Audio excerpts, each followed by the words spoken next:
Teachers have an important voice to use, and my hope is that this Advocacy 101 presentation will reveal a number of ways that you can advocate for public education, the teaching profession, and the students that you teach.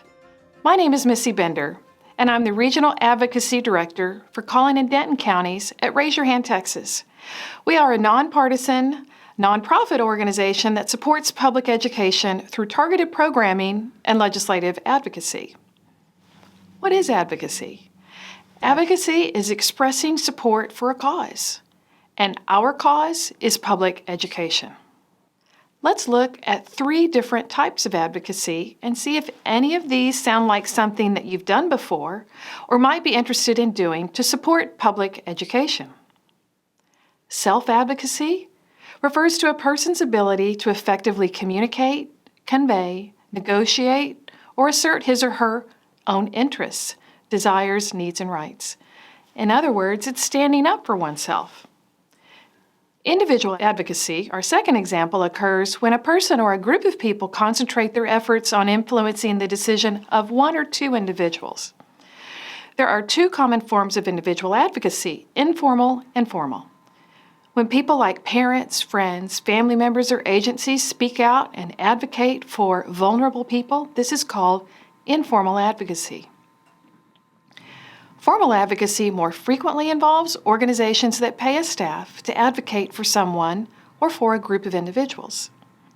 Systems advocacy is about changing policies, laws, or rules that impact how someone lives their life. These efforts can be targeted at the local, state, or national level. The focus can be changing laws or policy, and what is targeted depends on the type of problem and who has authority over that problem. There are so many different ways to advocate, and there is going to be an approach that will fit your personal style and interest. By now, you may be asking yourself, what can I do? The exciting news about advocacy is that there is a place for everyone who wants to advocate. Whether you want to spend a little time or a lot of time, feel timid or courageous, or want to work online or in person, there is a place and an opportunity for you.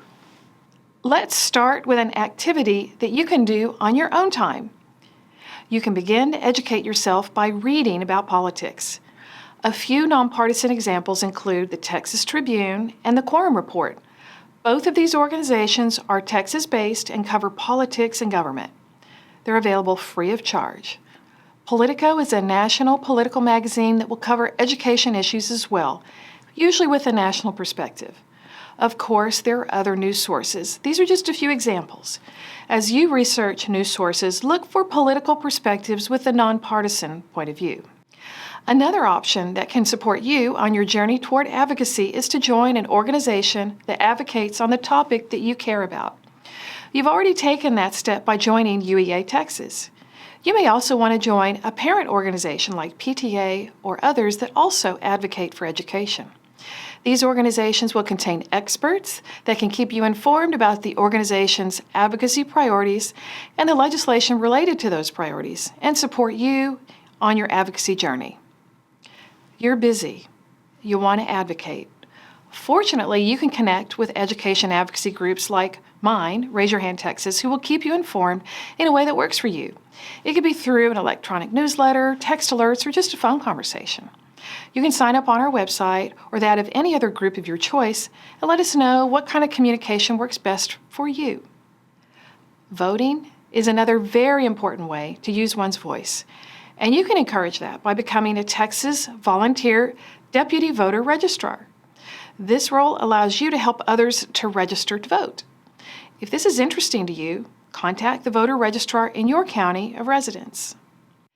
Many organizations like mine will host in-person or online events with legislators or candidates for office. Attendees can listen to candidates respond to questions about public education, and you may even be able to pose your own question to candidates and mingle with them before or after the event. You can use this opportunity to learn how legislators feel about the issues that matter to you, and it may present an opportunity for you to share your perspective directly with candidates or office holders as well. The advocacy opportunities that we've talked about thus far relate to ways that you can become more informed about the issue of public education that you care about. This example of seeking information turns you into a subject matter expert. If there is a feature of public ed that matters to you, like special education, mental health, academic outcomes, then you can become a subject matter expert on that topic. The more that you learn about something, the more that others around you will seek out your expertise on that topic. Information is power, and you can increase your influence as an advocate by deeply understanding an issue. The decisions of others affect teachers. There are some opportunities for teachers to weigh in on those very decisions. Rule changes proposed by the Commissioner of Education are available for public comment within a certain window of time. Comments are submitted electronically by anyone who wishes to do so. If you are interested in reviewing the rule changes under consideration, search for Proposed Texas Commissioner Rules online so that you can find the proposed rules with open comment periods whenever you wish to review those opportunities. The State Board of Education also posts rule changes that it is considering online for public comment. It may be worth periodically reviewing these opportunities to see if there's anything of interest that you would like to comment on. The third area of rulemaking comment opportunity is with the State Board for Educator Certification. This is known as SBEC.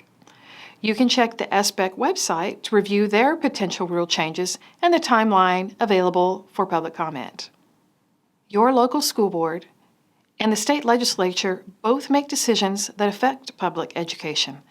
Fortunately, the meetings of both of these policy-making bodies are available online. You can watch the deliberations to learn more about the discussions that take place about public education. You will also be able to learn about the flow of business that occurs during these meetings, and you can see how others advocate. Then you can discern which advocacy efforts are effective by observing others as they advocate to the school board and to the legislative committees. Voting in every election is very important. The local elections, the primaries, and the general elections are all important. Candidates and office holders can check to see if you have voted or not, because that is a matter of public record. If you want to advocate, you should be a regular voter. Voting sends a message that you care and are paying attention to the decisions of office holders. The legislative process in Texas begins in January of odd-numbered years, and it lasts for about 5 months. Every legislative action is recorded on Texas Legislature Online. That's a website. Anyone can review all past actions from previous sessions and can keep up with all of the actions of the current session. One can find all of the bills filed. There are about 6,000 bills filed per session, and you can follow those that relate to public education. On average, about 1,000 of those 6,000 bills filed relate to public education. You can set up an account and search for the topics that you care about. In addition, you can get notified when there is an activity that is related to bills that matter to you. If you're curious about the legislative process, then this opportunity is one that will interest you. Every legislator has a number of staff members that they select to work on their team each session. They trust and rely heavily on these staffers. It is useful to get to know them. They serve as the gatekeepers to the legislator, and they can offer insights to you. Always treat them with utmost respect and seek out opportunities to meet with them. They will always know the details of the legislation under consideration, so it's productive for you to share your opinion with them as well as with the legislator. Seek out the opportunity to meet with the legislator in the home district before they go to the Capitol. Develop a relationship with him or her outside of session so that you can more easily connect and contact them during session. Legislators are always looking for solutions. If you present a problem, then also bring a suggested solution as well. They're not expert on all topics, so help them understand how to remedy your concern by presenting the solution that you desire. Now that you've become an expert with all of the study that you've undertaken in your quest to become an advocate, you are well equipped to express your opinion to influence others.